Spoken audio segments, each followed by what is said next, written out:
The United Nations has assured Nigeria of its support to address the huge security and humanitarian crisis the country is facing, especially in the northeast.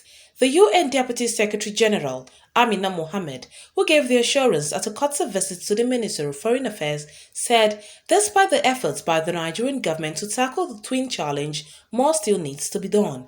Mrs. Mohammed, who challenged the government to do more in fighting corruption, by unraveling the root cause, said over the last 3 years, the UN has gone through some reforms which Nigeria is part. We are currently in 2018, over $1 billion worth of investments, both on the humanitarian and development side, and we hope that we can see that scaled up. The international community perhaps doubling that, and I think this just goes to show how important Nigeria is to the region and to the globe.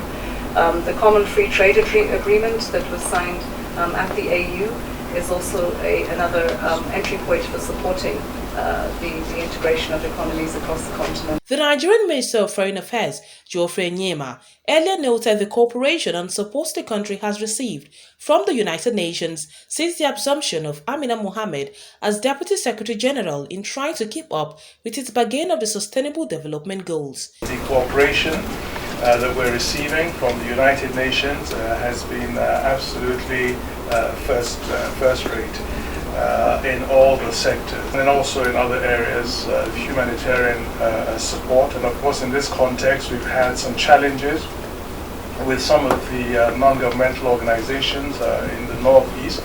That has been addressed, and it's been acknowledged, and we've got expressions of gratitude from interested parties. The agreement and resolution and modus operandi that we have established with the various partners in the northeast. It will be recalled that Amina Mohammed, until her appointment as the UN Deputy Secretary General, was Nigeria's Minister of Environment.